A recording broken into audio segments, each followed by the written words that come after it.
Hey there, fourth graders. I've got a joke for you today. My fraction joke of the day is, what do you call it when the bottom number of a fraction has a load of cake in it? Like lots and lots of cake. You call it a denominator. It was good, right? It was good. It was good. It wasn't my worst one, though. You've got to admit that. So today we're going to do two things, two birds with one stone. We're going to talk about how we can find common denominators.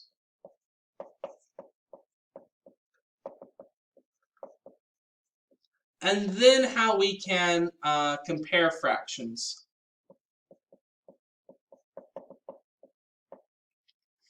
So the way we do that, and once we get to the compare fractions, I can show you a little shortcut. But the way we find common denominators, like let's take, for example, like let's say we had 2/3 and 1/4.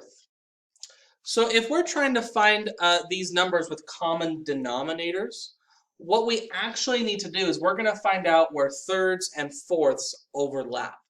So where yesterday we found factors because we were trying to divide so we could get less pieces, today we're actually going to be using multiples so we can find where they overlap because we want more pieces. Now, it can get a little bit blurry. Sometimes you'll use multiples. You can find multiples to use simplest form, and sometimes you use factors to find common denominators. But for sake of simplicity for today, what we're going to be doing is to find common denominators, we have to find where thirds and fourths overlap. So to do that, I'm going to list out my multiples of both denominators. So that would be 3, 6, 9, 12, 15, 18, 21. And I just kind of list out the first 6 or 7, and then if it's not there, I can add on more. But, we'll just start with the first 6 or 7. Same thing with 4, 4, 8, 12, 16, 20, 24. So now what I want to do is I want to find the common numbers that are on the list. So here's 12 is 1, and that's the only one. If I went 1 more 3, I would have 24 as well. And any of these could be your common denominator. Any of them could work. I tend to just use the smallest one, but either way it works. So I know that 3 and 4, if I skip count by those numbers, they will overlap at 12. It's a common multiple between them. So we can change, because we know how to find equivalent fractions, right? We multiply by 1. We did that on Monday. We can change both of these into equivalent fractions that happen to have the same denominator. So I'm going to change it into 12ths. And I'm going to change this one into 12ths.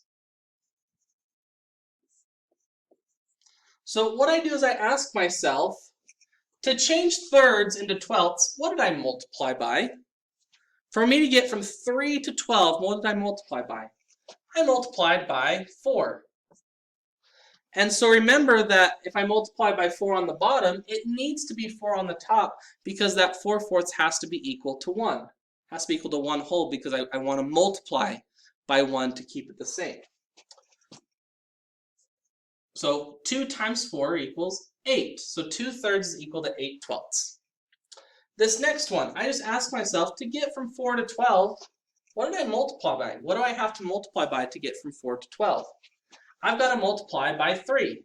So if there's a 3 on the bottom, I need to multiply by 3 on the top because the identity property of multiplication says that if I want to keep my product the same, I have to multiply by a fraction equivalent to 1. So 1 times 3 equals 3.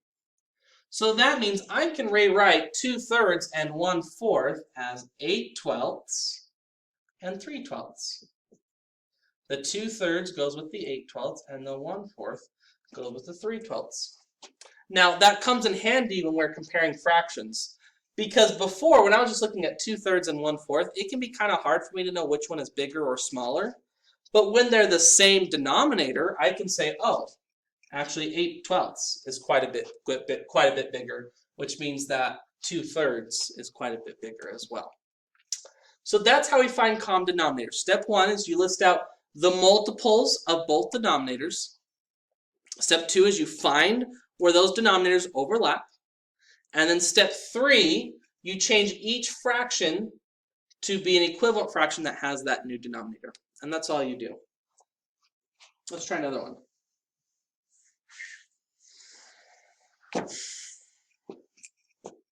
Let's try 3 fifths and 1/3. So my first step I'm going to do is I'm going to list out all the multiples of 5. So 5, 10, 15, 20, 25, 30, 35. And you can go as long as you want to. It just if there's not any that overlap, then you just have to keep going.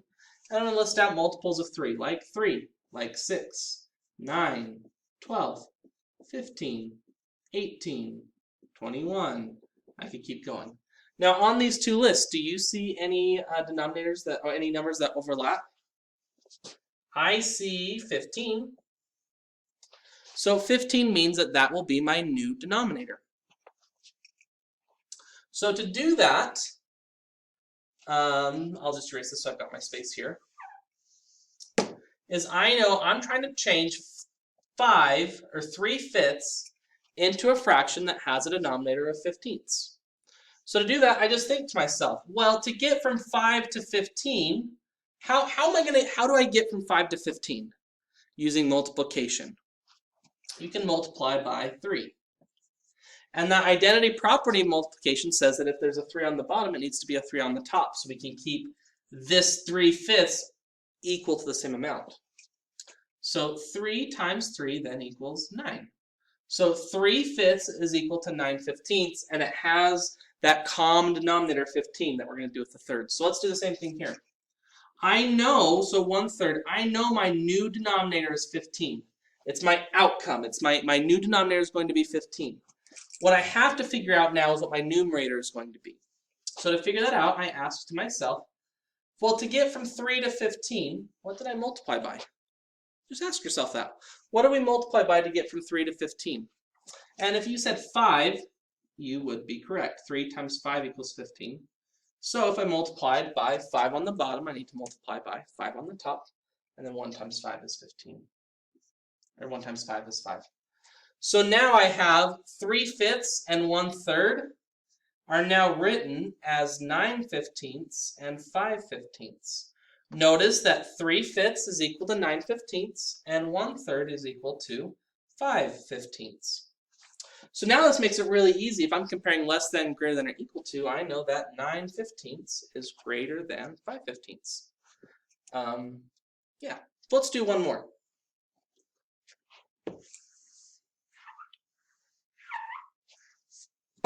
Let's say I've got 3/4 and 5/6. So I'm going to list out my multiples of 4. Remember, that's my first step. It's because I want to find where 4 and 6 overlap. 4, 8, 12, 16, 20, 24, 28, 32, and so on. For 6, it's going to be 6, 12, 18, 24, 30, 36, and I could go on.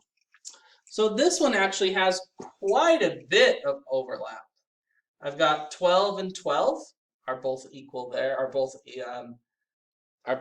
multiples, 24 and 24. And then if I kept going, if I did one more on this one, you'd have 36 and 36. And you can ask yourself, well, which one do I need to pick? The answer with this one is whichever one you want. With simplest form that we were doing where we were dividing by factors, to find simplest form, you do have to divide by the biggest one. But in this one, any of these would work. I always like to just go with the smallest one, just so I'm not multiplying bigger numbers, but you know, whatever floats your boat. So I'm going to pick 12. 12 is my new common denominator because that's where they overlap.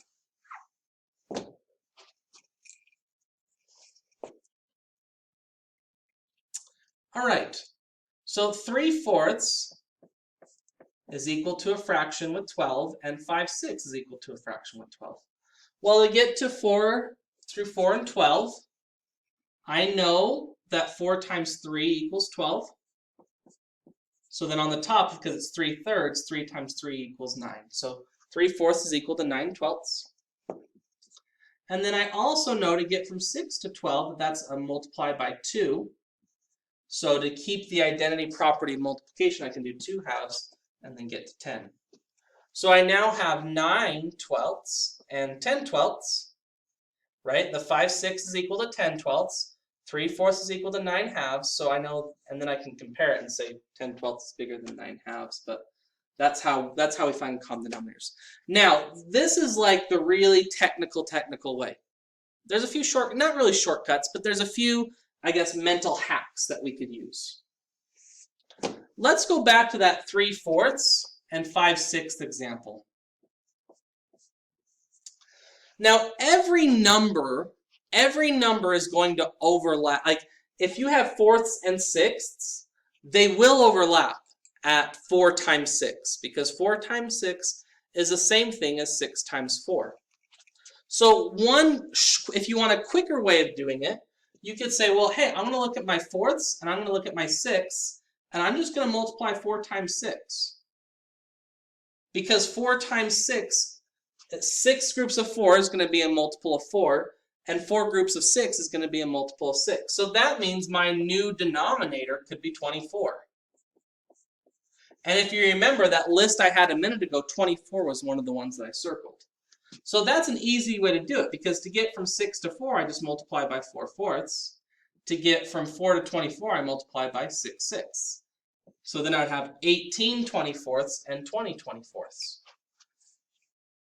So the way you can do that is just actually multiply, like take the 6 and multiply it by the 4, or take the 4 and multiply it by the 6. Let me show you one way using this way, and I'll kind of show you another way that it's commonly used.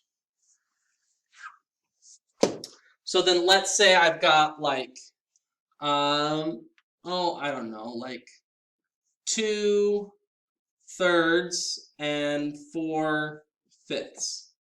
So I know if I list out my multiples of thirds and my multiples of fifths, I know they're going to overlap at 3 times 5. I know that 15 is a multiple of 3 and that 15 is a multiple of 5. So I can just automatically make 15 my new denominator. So 5 times 15, this would be 3/3. And then to get to 15ths, this would be 5/5. And I multiply those together. So 2 times 5 is 10/15. 4 times 3 is 12/15. Bada bing, bada boom. Another way you'll commonly see it, and this is usually used actually when we're comparing fractions. Let's say, let's say that we're doing 4/7 and then 5/6. I think I already did that one, but let's do it again. So what you can do is, if we're trying to say which one's less than, greater than, or equal to, you can take this one and multiply it by 6/6 over here. And you can take this one and multiply it by 7/7 over here. Right? I just took that 6 and multiplied it on 6/6 because I know 7s and 6 will overlap there, and then the same thing over here. And so then you'd have 35 40-seconds, and then you'd have 24 40-seconds. So you can see there's my common denominator, and then 24 is less than 35, so it's equal to, so 4/7 is less than 5/6. What you'll have a lot of times, and this is probably the way that maybe your parents learned to compare fractions, is just to what they call cross multiply. And that's the reason why cross multiplying works, is because you're actually finding a common denominator. So 4 times 6, 24, 7 times 5, 35. So that means that 4/7 is less than 5/6. They're basically finding a common denominator, but just taking a bit of a shortcut. So that movie went probably a little bit longer than you cared to watch, but now you know lots of different ways to find common denominators and to compare fractions that are less than, greater than, equal to. So thank you for watching, and I appreciate it. Keep up the good work. Bye-bye.